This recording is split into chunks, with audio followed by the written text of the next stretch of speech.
Hello, everyone. Welcome to another edition of the Kaiju Kingdom Podcast. I am your host, Chris Eaton.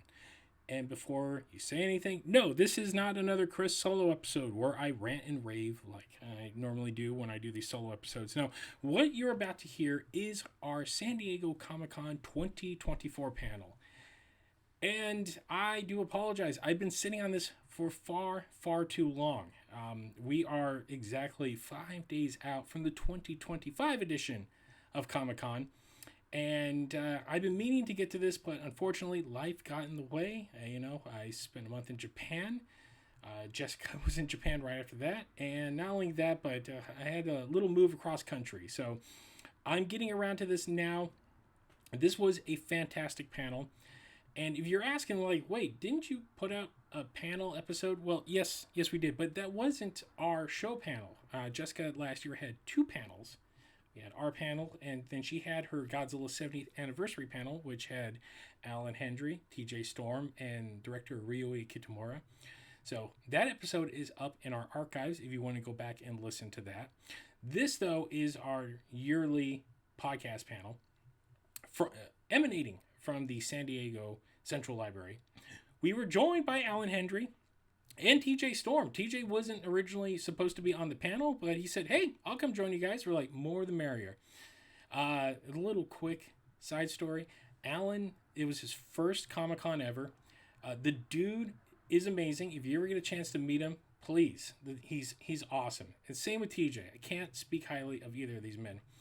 But both Kong and Godzilla met for the first time at Jessica's panel. It was like they had been friends for life because they bonded over their nerdish interest. It was amazing to see. I actually got some video of that up on our YouTube page. You can go check that out.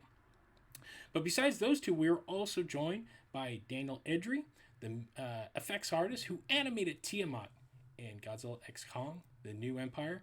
And we are also joined by DopePope. We finally got DopePope on a version of this show, which I'm happy about. I love DopePope. He's a great guy, fantastic artist. Go check him out. He designed Tiamat.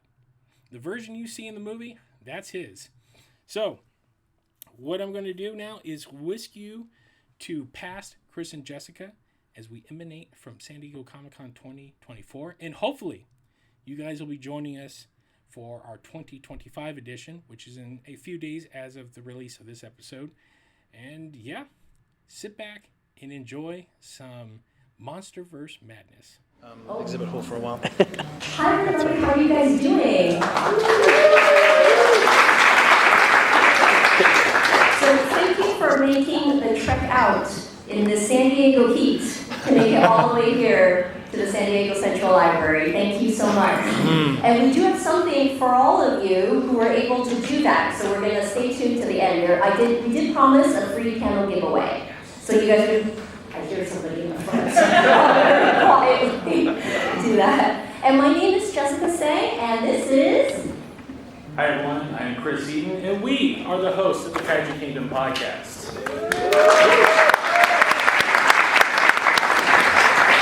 Thank you so much. Our panel is about the year of Godzilla and Kong, but mostly about New Empire. So there are two special gentlemen that are up here that joined, obviously, the two other special gentlemen, but the two closest to me. Daniel, how are you? I'm doing great, thank you.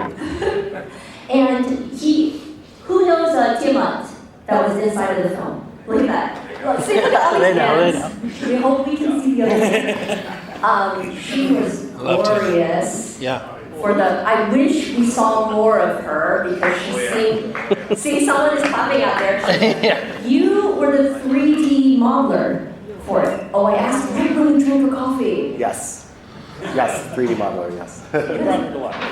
Yes, me, myself, and a few other guys, because it was quite a time crunch, but yeah. So, but yeah, I was responsible for the actual animation mesh, that you would call. And next to him is DopePope. How are you? Hi. It's really cool to see everybody here. And he flew in all the way from the East Coast Yes, I just did. for you guys. First time. First panel, first San Diego Comic-Con, first time in this city. And it's beautiful. Sir, what did you what did you do with Tiamat? I designed Tiamat. I did the initial concept for Tiamat. So you're Tiamat's father. Pretty much, so to speak. Yeah, and what I love about panels is the fact that you finally get to meet people face to face that you've been working with. You two Yes. gentlemen have never met face to face. No, this is the first time. But you have exchanged a lot of Absolutely, we're going to stay in touch. emails. Yeah. Awesome. And he will actually be signing at booth 2306. He's got prints and Yes. he's got a special giveaway. I do, don't I know do. where it is. It's here now, though. It's back there. Okay, the giveaway is here now, but the prints are over there. And Allan Henry, how are you? I am very well, thank you. And Alan, who are you? Who am I? Yeah. Allan Henry is a very strange individual. In terms of the Monsterverse, I am King Kong and Scar King. I'm also the Cocaine Bear, if anyone has seen No way. that little film. That's great. Yeah, that's me, yeah. So, it's me. So yes, Kong, Scar King, and the Cocaine Bear. That's so cool, dude. TJ Storm, how are you? A returning guest. So how many people here know who TJ is? Everybody knows TJ. Yeah. For those uninitiated, TJ, who are you? I play Godzilla, especially in Godzilla King of the Monsters in Godzilla 2019. Yes.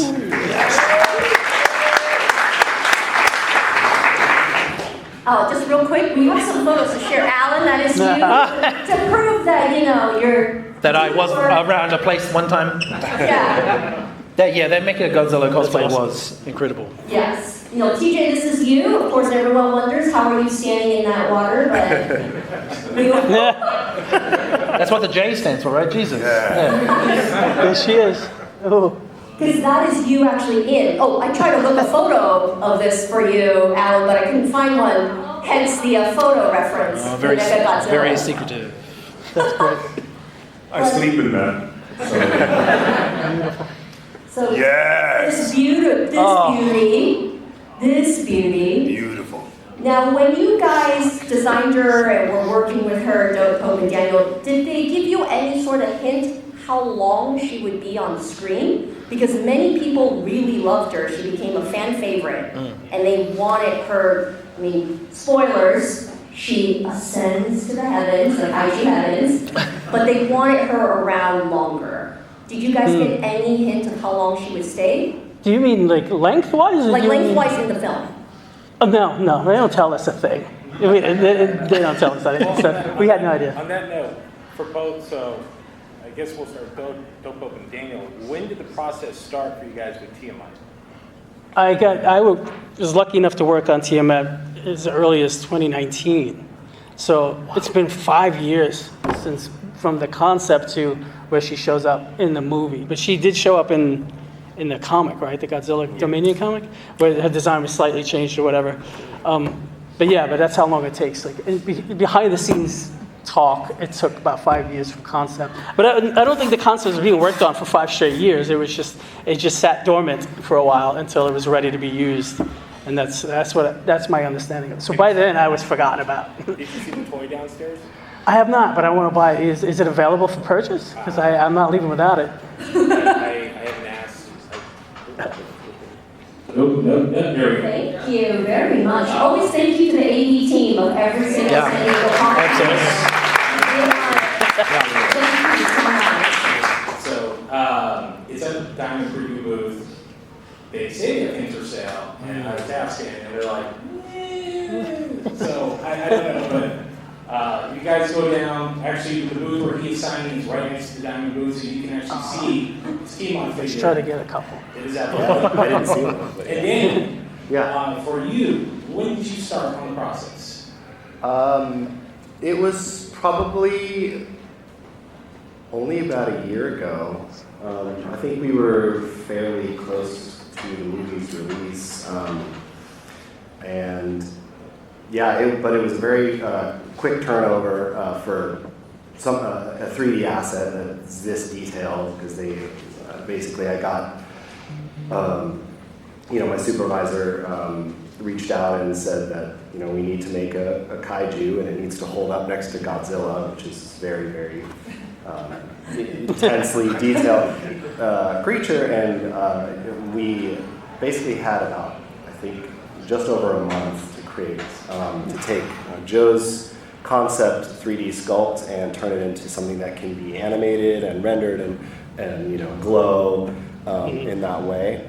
So, and I did know how long that she would be on screen because we get a rough cut of they'll make a what's called an animatic, which is sort of a reference.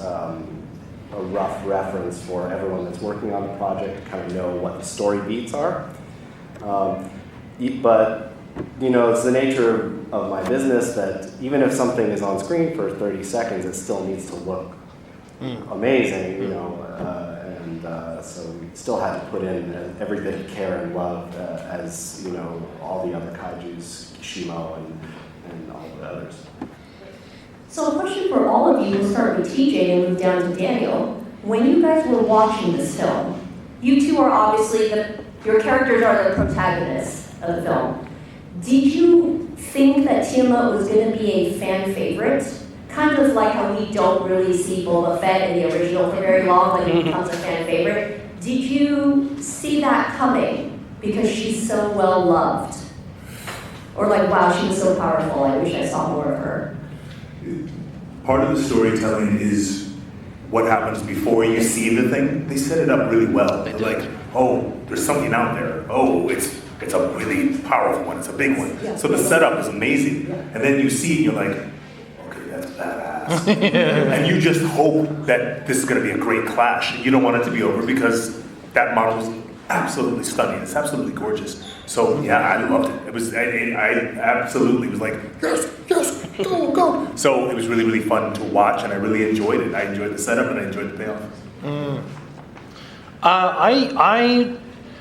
I honestly didn't know if it was going to be a fan favorite because I don't really understand how fandoms work. Based on my own opinion though, I fell in love with Tiamat. There's the moment she appears and comes out and just coils herself up was so cool. And yeah, I was like, this is one of the coolest things I've ever seen in terms of from a kaiju. Because a lot of them are, land-bound and they're walking around and smashing things. And Godzilla has a lot of mobility in the water, but then to see Tiamat, who's more mobile, I was like, ooh, a threat. I like it. But, it's films. Not so much a threat. Yeah, well, Tiamat will come back. They always do. I hope so. What about you? I'm thrilled that people like her as much as they do.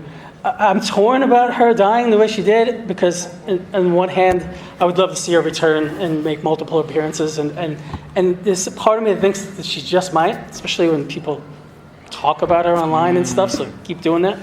But also to have her die at the hands of Godzilla in a scene that proves he's a badass. Yeah. That's kind of like a badge of honor also, so I'm cool with both ways. But I would love to see her come back for sure, because maybe she's got regenerative abilities that we don't know about, Yeah. Or maybe there's another species, who knows, man? It's science fiction. Anything could happen. Yeah, definitely. Sorry, the question was. Did you think after you watched the film that she was going to be a fan favorite? Oh, I really, I didn't, just because. Yeah, it's hard to know how people are going to react, but I am overjoyed that it stuck with people, and I definitely was loving it in the theater. I was in like the third row and saw it on IMAX, and was, just cheering, and popcorn was going everywhere. Yeah, very happy. Did it have the name Tiamat when you guys were working on it? Yes. Yeah. So do you work that lore in? Because Tiamat's from D&D. I don't know, as far as I know, but I'm sure it's older. I think it's a legendary. It's a legendary. I think it's from like don't quote me, but like Babylonian. Tiamat. Behemoth. Yeah, It's an old the name. world. It's an old And it's name. not a 5-headed dragon. That's only Dungeons and Dragons. Yeah. So I was like, oh, is it that Tiamat, or are we just calling it Tiamat? But yeah, I mean, it's you never know. Sometimes they use code words and things. Like I worked on Stranger Things on the Demogorgon, and in the very early days, the show was called Montauk. So I didn't know that Montauk is a real place. So I was like, oh, that's like an alien name. This creature is named Montauk. So I kept calling it Montauk, and then saw the show and was like, oh, okay, it's not called that. I named all my files Montauk. This is great Comic-Con talk about D&D. We're going to deep cuts. Yeah. Nerdy stuff. Got a good idea for a new film, though. Yeah. Montauk. Yeah. Montauk. Godzilla meets D&D. Legends, right? You I think, know. Yeah. I'm from the bottom of the planet, man. I don't know. So Montauk, the legend is that there's an island off like a couple miles away that's a testing facility. And every once in a while these weird creatures would wash up on shore. And at first people were like, oh, that's just maybe it's a hoax, but more and more showed it's like pigs with beaks and these weird, like, it looked like genetic engineering gone wrong, and that's where the whole myth of Montauk really started, because there's things called the Montauk Monster. You can actually Google this once we're done with this. And it became this weird crypto hotspot after like 2010. Nice. But they were also working on like kids with mental abilities and such, and that's why they called the show that, because she was what she was. What 11 can do is what they were trying to train these kids to do. The Stranger Things, I think, was based on a book series. Sorry, we're going on a tangent. Yeah, real. Yeah. This is perfect. Yeah. This is real good fodder for kids on bikes, the TTRPG. Yeah. Yeah. Is that what you're looking at? No, definitely not. The Montauk. That was the work stuff business. Pig with a beak? I've seen worse things. You're not joking. Yeah. We thought you were joking. It turns out you're not. Look it up. It's weird, man. The Montauk Monster. What? Okay. Whoa. Yeah. All right. Scene. We're Yes. just going to hot crypto talk after this. You know, the currency and the monsters. And Allan and TJ, is this the first time you two have met? Tis the first time we've met in person. Yeah, so Yeah. exactly. And A panel did you bringing fight? people together and calling Godzilla are together. Yeah. So it's the first time you two guys have met. in Yeah, person. he lives on the other side of the planet. Yeah. Literally, and Yeah. we've been talking about D&D, comic books, Yeah. anime, and Magic the Gathering Yeah. for the last hour and a half. Yeah. It's been great. Sounds about right. We just did a panel about 2 hours ago. Allan was outside. We met. By the way, one of the coolest dudes you'll ever meet. Huh. And then, TJ was stuck because of some technical issues. I had to go get him as we're walking to the panel. I'm like, hey, you met Allan yet? He's like, no. I'm like, you two are going to hit it immediately. Yes, And the yes. second they were talking to me, it was like they had known each other for 25 years. But your character's fighting in the movie. So did you have stand-ins that you were kind of acting off of, or? Wow, good question. So often, the majority of my work is in New Zealand at WetFX, and it's usually me and some other performers just standing in for things. I'm not sure if we worked on any of the Godzilla we did some stuff.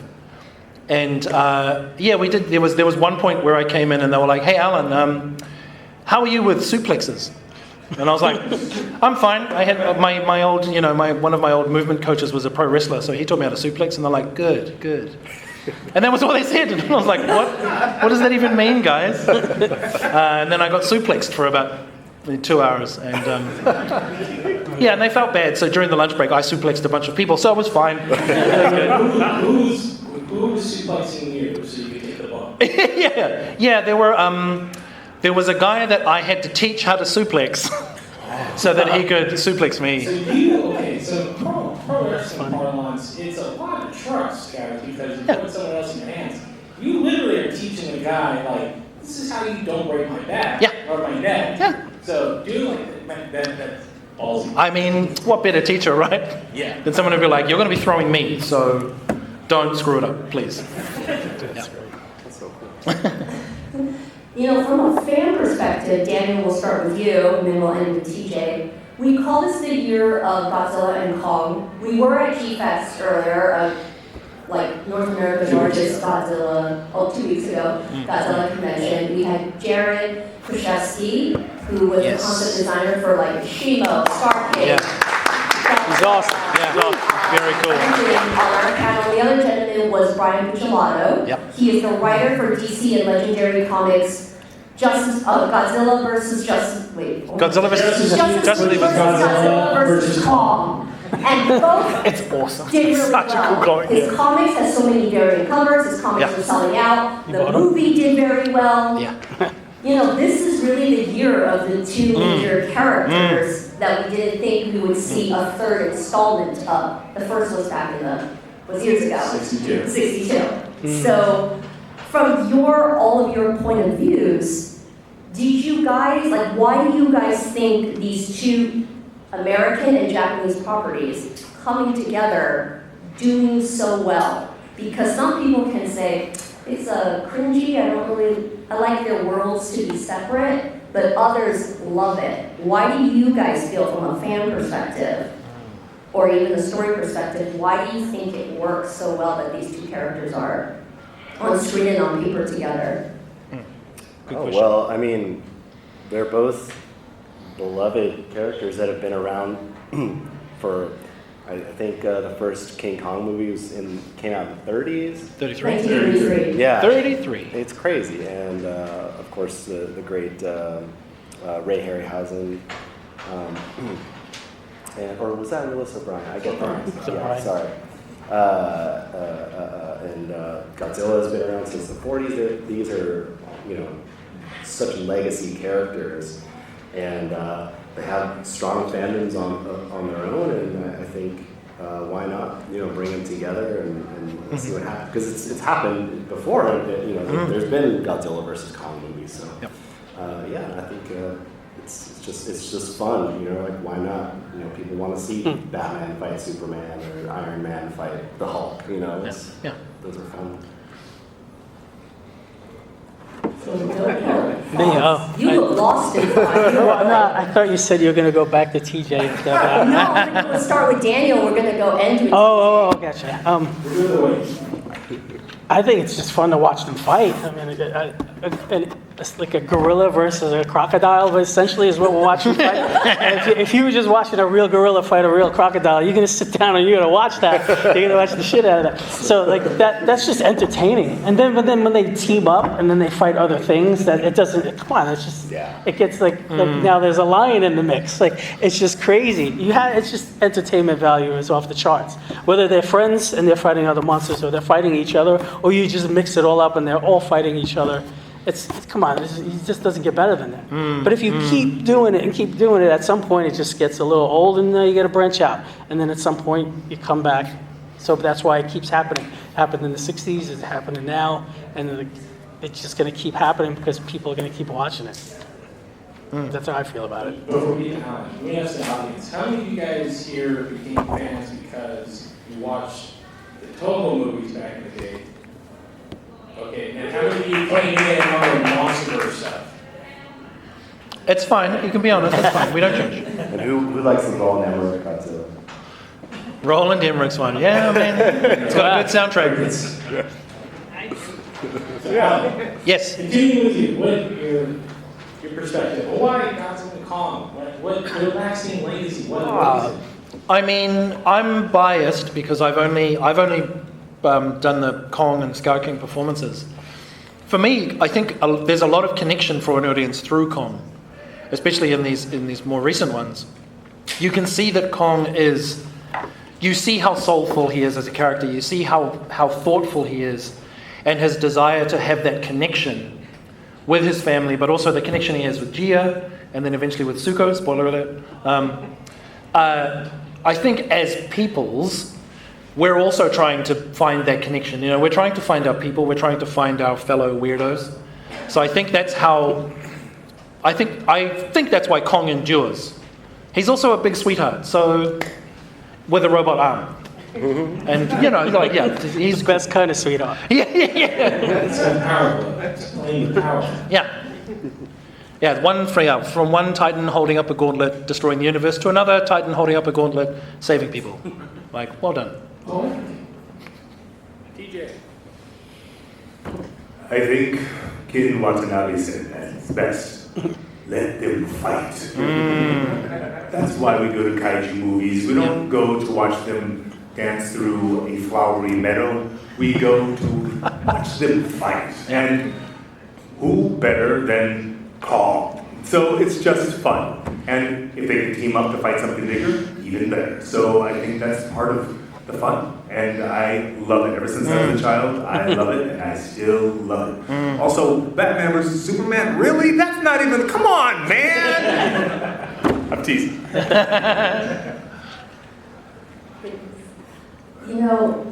I think those are really good points, and the fact that people just really like to see. It's basically like a giant monkey or ape fighting a crocodile, and people see it. I mean, I was going to say people see it all the time on National Geographic, but I hope Just move to Australia. was like looking for it. When you all saw the first Godzilla Kong film of the Monsterverse, did you also think that you guys were going to get a second film? Did you think we, as an audience, was going to get a second film? Hell yes. I hoped we would. Not just from a financial perspective, but just from a fan perspective. I was like, that was great. More of those, please. It was the same when I watched Pacific Rim. I was like, yes, more robots fighting more monsters, please. And then we got Pacific Rim Uprising. Hey, look, it's big monsters, it's big robots. I love it. Now, Henry told the story in the previous panel, but I think it was kismet because I heard DJ tell the story. When both of you came in for your respective roles, both of you had no clue what you were doing, right? Like, they just gave you like directions, and then you did some stuff, and then afterwards it was like, okay, you're Godzilla, okay, you're gonna be Kong. Yeah. Like, Oh, wow. They dropped that kind of brick on you. Can you kind of just like a Cliff Notes version of those tales, so people get the better version of it, because it's not eloquent. DJ, go first. Yeah. Somebody had called me and they're like, hey, you come help us with this project. Everything in Hollywood is super top secret. They don't tell us anything until we're there half the time. And sometimes they don't even tell us what we're working on, when we're working on it, until they've locked us in and they decided we are the one. So I got down there and I fully expected to coach someone's movement because I thought they were already in the middle of shooting something. So I got there and it was an empty stage and there was 3 of us. And this is like 2017 or something. And my friend walks up to us and he goes, all right, you're Muto number 1, you're Muto number 2, and you're Godzilla. And I was like, and the 8-year-old inside of me was like, yeah. But the professional was like, let's go. And we had to create the movement and figure out how we moved because they didn't have a model for me to look at yet. For whatever reason, there was no model ready. So they're like, and the first thing out of my mouth was like, all right, show me the creature so I can understand the posture. They're like, I think they're still working on it, so you make it. I'm like, oh, okay. So I took out my phone and I started watching Haruo Nakajima's performances and some of the performances after that, but also realizing that in the motion capture space, you saw what I'm wearing. It's just a tight outfit and it allows me a lot of movement, whereas Haruo Nakajima was wearing 200 pounds of rubber and some mint, and he could barely move. So I wanted to keep that heavy weight, but at the same time I wanted to have all the movement that's possible for that creature, and I think we achieved that. Yeah, you definitely Is achieved that that. how you kind of wrote the bear-esque performance? I've heard people describe your Godzilla, especially 2014, like, it was like a big bear, like an angry bear. Absolutely. I have a performance capture school. I teach people how to move for performance and how to act for that stuff. One of our classes is called Beast Mode, and in that class we have a system for building creatures. And the beginning of that is for you to believe that what you're watching on screen is real. It should be attached to something real, so you understand it. Yeah. So we'll have people go out and research an animal and then bring that animal back. That's the base. That's where we start. We're going to change it quite a bit. But for Godzilla, I used a bear because his arms were already forward, and when he stands up, he does these very particular things. And then I changed it a little bit because the posture suggested reptilian and stuff like that. But bear is definitely the base. Good on. But yeah. So Allan, your story.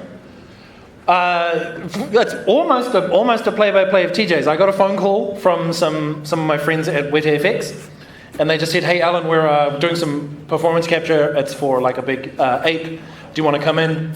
I had previously done work for the Apes franchise, so we did Dawn and War for the Planet Apes. We did some for Kingdom as well, but I also did some for Jungle Book as King Louie. And they were like, "It's kind of in your wheelhouse, Allan, can you come in?" I was like, "Sure, yep, it's another big ape." And then we got there, and the conversation was, "Okay, Allan, so we're doing this film, you're King Kong, and he's going to be waking," and they just kind of rattled on, and I was like, "Hang on, did you just say King Kong?" And they're like, "Yeah, you're King Kong. So you're waking up, and you're a bit groggy, and the sun is in your eyes, you're going to get up, and then scratch your butt, and then go have a shower in a waterfall." Those were my notes.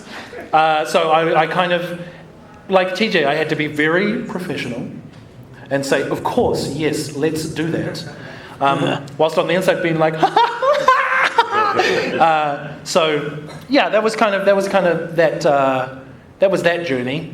And then because of Godzilla vs. Kong, when the new Empire came out, they were like, "You want to come back and do King Kong?" And I was like, "Sure." And then they're like, "There's also this other character. Can you help us with, please?" So that's how I got kind of King Kong. Sorry, who was that character? That was Scar King. They were like, "You can do big apes. Do you want to do this one that has super long arms?" And I was like, "Okay, yeah, sure." Again, 8-year-old Allan being like, yeah. So that's the weird Allan Henry version of TJ's story. Now with Kong, it's kind of a two-part question. Sure. So you worked with Weta. They clearly did a Kong film 15 years ago. Yes. So and Circus was that Kong. Mm-hmm. Excuse me. So this is a completely different Kong. It is. So you got to add your stuff to it. But with Sparky, that's a whole cloth character. Yeah. How much input with that did you have? Especially with his mannerisms. That was Scar King's journey was very cool because we had some great notes from Adam Wingard and his VFX suit Alessandro. And they basically said, we want him to be very different to Kong because people are going to draw the distinction of like two apes. Are they related somehow? And they said, we want him to be very different. So we want him to feel like an evil cowboy / gangster with the mannerisms. And that's all we got. And then I collaborated with the animation supervisor, Ludo, and the motion editor, actually, Dave Preciado. The three of us collaborated and tried to find the way that he would use his length. And it was really cool because we with Kong, they were like, he's a big gorilla, so base it on a gorilla. And some of the previous work that was done in Skull Island, they were like, there's your reference. But for Scar King, they were like, let's find some other references. And at the start, the way that he kind of leans back and bends originally was really, really exaggerated. And I said to them, is this a JoJo reference? And they were like, what? And then I showed them the JoJo pictures of like all the wild leans, and they were like, no, but hold on to that. And when he checks out Kong's tooth, originally it was a bit more kind of like this, like he's trying to figure it out. And they're like, no, play with the length. And that's how we got that real laid back. Kind of, just, like Scar King doesn't care. He's so cool. He knows that he's the boss. We watched a lot of films, we were talking about it before, that featured like that very not stereotypical, but that very broad Japanese gangster. They're also like just real laid back in their fine cut suits, and they're like, oi. So yeah, that was that. That was a long answer to your question. I apologize. That's a great answer. DopePope. Yeah. I know for those who don't know, DopePope, you should see his other Godzilla art because I've been singing the praises of this man even before I ever got to meet him. And he does some of the best, it's stylized, but it's still the essence. And you're like, my God, this is what the modern should look like. So with Tiamat, if you know your Godzilla lore, there's another sea serpent monster in Toho Godzilla, which is Manda. Did you draw any inspiration from Manda? Because I know you know. Well, I knew right off the bat that any serpentine creature in the Monsterverse was going to immediately be compared to Manda. So why fight it? So immediately I was like, all right, let's try to show some inspiration somehow. So I put the 4 legs in. But I also did a version of just 2 legs up front and then no legs and let them decide. But I absolutely chose to have the legs like Manda because I knew they were going to say, you're just doing Amanda. Regardless, because I actually don't think Tiamat looks anything like Manda, but that's what they're saying. So yeah, definitely. I also wanted to be as long as Manda. I wanted Tiamat to be able to constrict Godzilla and still have plenty of tail to flourish and head to flourish. I'm not sure if they gave her that much length, to be honest, but that's how I envision her, like super long, like to like wrap around Godzilla and still from a distance look at him and laugh in his face or whatever. Like really be powerful with the length. Did you think this, I mean, as a fan, when we saw that fight, like it felt like a classic, like it felt like, well, the deleted scene from Destroy All Monsters, but like it felt like such a Manda moment. I'm sitting there watching like, this is incredible. Yeah. I always wanted to see that scene that was deleted. I think there's pictures of it online, but I thought there was a scene where he actually coils around Godzilla. Absolutely. So that's what I'm thinking. I would have loved to have seen that. Like that's like a holy grail for me to see it. To watch Tiamat to be able to do that. It's amazing to me. So yeah, that was definitely on my mind. Not as much as you would think, though. Well, I do have a couple of questions. However, and we're going to open it to the floor. Does anybody have any questions? If so, there's a microphone in the middle. You will fit. Oh, we're all so shy. Yeah. Don't have any questions? We don't play. Go for it. Go. Yeah, go. Yes, quick. Thank you. To the mic. Come on. Line up in an orderly fashion. We do ask. Or you could fight. Yes. Don't. Questions, Yeah. please. I kind of got to ask a little bit earlier with Allan, but I find it really fascinating. Is that you have to act as small as you are, relatively, versus this giant Godzilla. How can you share a little bit more about the scaling? So you kind of share that, I mean, really you're trying to embody things from imposters, so all the constraints that they would have, but are there other things like breathing and how does these kind of things get scaled up to size? Great question. One thing you touched on there, the idea of the breath. A lot of the training that I've had always stems from how does a character breathe, because that will inform how they move. And in terms of scaling, the motion edit department at Weta FX are phenomenal. They're absolute magicians with what they can do. So I imagine it's the same for you, TJ. Our job is to embody the truth of the character.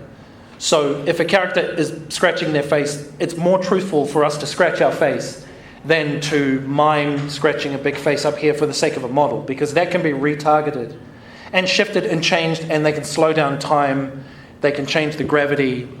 So it's a lot of collaboration between, ideally, it's collaboration between you as the performer and the visual effects team. For me, I enjoyed bringing the weight of Haruo Nakajima's Godzilla, and they kept telling me ours is going to be bigger, and I'm like, okay, bigger, and they kept saying no, bigger, and so when I started to understand the size of it, I'm like, if I walk at normal speed, I'm going to cause a hurricane or something. So can I really slow down? They're like, yeah. So, can I do it real quick? So, Yes. the speed of the walk is like. Oh yeah. And so that's so cool. I wanted to give weight to every single step, and then when he starts to speed up, which I felt instinctively that it should be slow because he becomes an unstoppable force. Once he starts running, nothing's going to stop him. So I wanted you to feel that. So I would always start at that speed. But if I saw the Muto or Ghidorah, you can see him start to go boom, boom, boom, boom. And then it speeds up and you're like, it's like a train, it's a train. And it worked. I feel like it worked. So yeah, that's our process. Really cool. This is for Daniel and DopePope. I have a son who's in high school right now. He's considering going into 3D modeling as a career choice. Do you have any advice? My advice is what I tell everyone who asks me this question: practice every day. Every day. Don't miss a day. And you just get in there, and you don't have to start with like mind-blowing anatomy that's going to bore you to tears or make you get all depressed. Just start with a monster face, a monster, something that you like looking at all day, like an animal that you just adore, something silly, something that gets you in there and marries you to that interface. And it's like going to the gym. Like you just go, you do your half hour, you get your reps in. It's just like that, and you do that after 6 months, after a year. You're just so much better without even realizing it. And that's when you get the confidence to keep moving forward. Because if you give it up after a week and let 2 weeks go by and then try to sit down and sculpt something again, you get scared. And the fear pushes you away from what you're trying to accomplish. And that's all I can say is go every day, practice every day. Great advice. Yeah. Yeah. And just to piggyback off of what DopePope was saying, I think it's important to find the joy in what you do, because there are aspects of 3D art that can be kind of tedious and you can get frustrated, but your son's very lucky that he has a mom that's supportive and everything. That's a huge step up right there, because a lot of artists struggle to find that support. And but I will also say that there's so much information on YouTube for free. There's a lot of tutorials, and then when you're ready to take the next step, there's some schools out there. I'm currently teaching at Noman School of Visual Effects in North Hollywood. They're an amazing organization. So yeah, if you want to chat afterward, I can give you some more information about them. When I was a kid, my friends drew nonstop in their books. Yeah. What did you guys draw growing up? What was your thing to draw? What was it? The same thing. I was drawing Godzilla when I was 3 years old. Yeah. Dinosaurs, dragons, yeah. sharks, Yep. crocodiles, Yeah. aliens. You ever drew a Yeah, big crocodile robots. fighting a gorilla? Yeah. That's awesome. I probably did. Yeah. My question is for the whole panel, so just real quick, if you guys could give maybe like input on something you like about the other person's work, like working with the design of Tiamat versus how it was animated and executed, and then, not critiquing, but something you enjoy from a Godzilla performance and something you enjoy from a pop performance. Sure. First off, Tiamat was fucking awesome. Yeah. That was awesome. Yeah. That was spectacular. Incredible. Incredible. It was absolutely beautiful. Yeah. It was beautifully executed, so that was really, really fun to watch, and it gave a new dimension to our world, which we need, and I think that was beautiful. And you can't imagine, I mean, you guys often work alone for hours at a time, so they go unsung, and we show up and we're like, yeah, I'm Godzilla. But these guys worked months before we ever get there or we ever get the call, so they're the unsung heroes, and that is freaking beautiful. This man, dude, Kong is cool, but Scar King was sexy as hell. Tell me that wasn't awesome. Yeah, hell's it. Scar King. Having a memorable and fun bad guy, a villain, that makes the film. Yes, you go to see Godzilla, the name's on there, Kong's name is on there, but who, why? Because they have to team up because the bad guy is so badass. So much style, cool character design as well, so that's my 2 cents.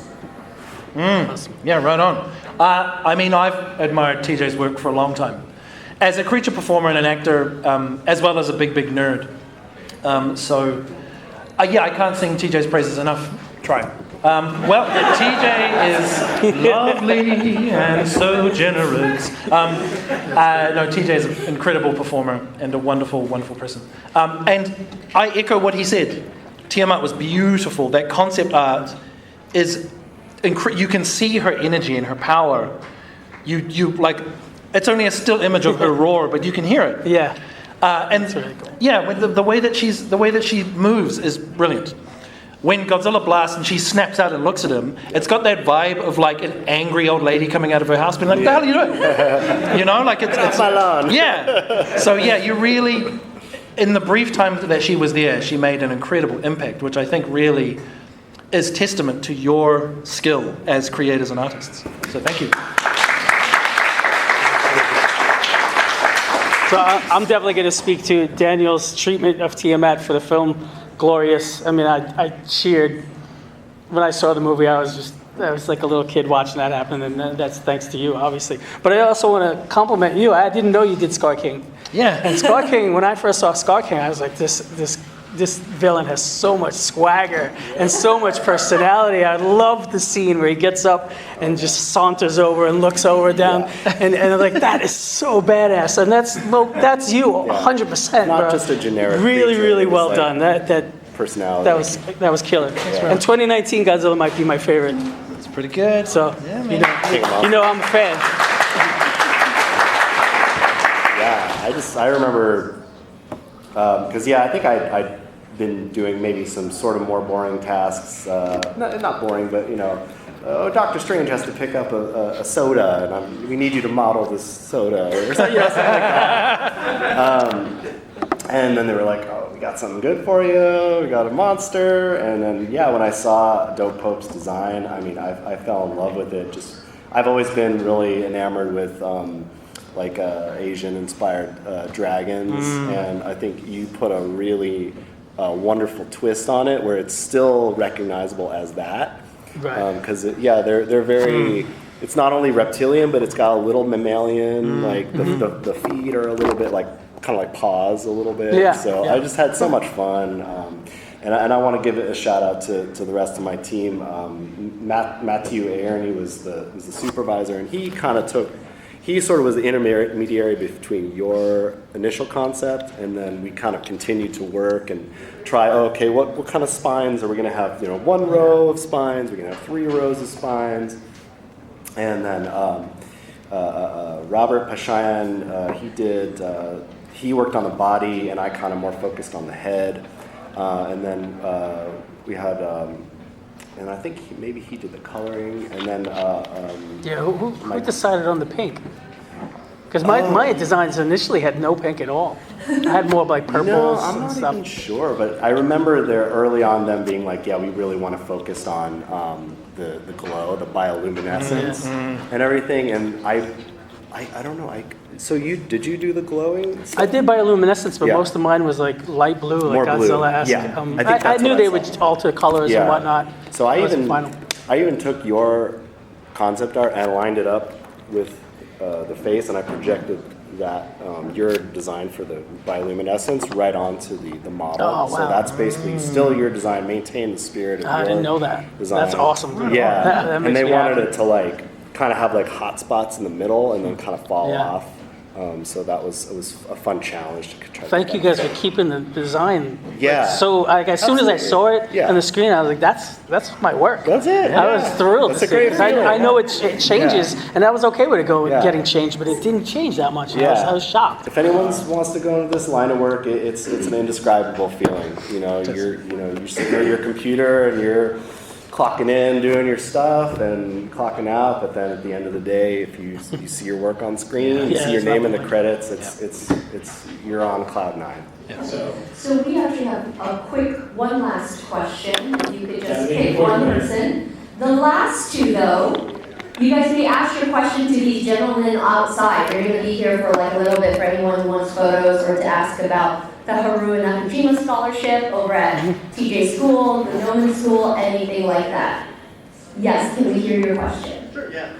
So my wife and I play a lot of Monster Hunter, and so we got really excited when Tiamat showed up and it showed her fins that it looked a lot like Mizutsune, who also draws a lot from Asian dragons and stuff like that. And we were just wondering if all of you played Monster Hunter, or if that's just a convergent evolution type situation, or if you actually drew some inspiration. Zero, I swear to you, there's zero inspiration drawn from that creature. Yeah. I was unaware of that design, never played Monster Hunter. And this was back in 2019 when I designed it, so I didn't know that it existed, or maybe I did see it and I didn't realize I was bleeding into it.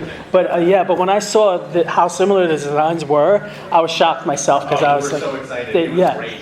I think I can't pronounce that name. Mitsuzune or whatever has more of like a body. There's a body. It's not as quite as serpentine as Tiamat, but the neck frills. Yeah. Oh man, that was like exact. Yeah, no, we were Totally coincidental. I promise you. But we gotta wrap it up. So thank you. Thank you very much. Thank you. No worries. And this is the free poster giveaway drawn by an official Toho artist. nice. Right? I want one of them. Can I? Yes. Are we allowed You have those? to pick it up at the Manchester Grand Hyatt. This lovely woman right here has all of the tickets that she'll be passing out. You have the tickets, we'll pass them out at the door as you're leaving, or if you're staying, we'll bring your ticket, just so you know, like she said, pick it up at the Manchester Grand Hyatt in Grand Hall A and B. To enter, please use the bay side of the hotel next to the roll-up door, or whatever that means. And it's open from 10 till 8, Thursday, Friday, Saturday, and 10 to 6 on Sunday. Right on. Yeah, definitely. Thank you all for coming. Thank you.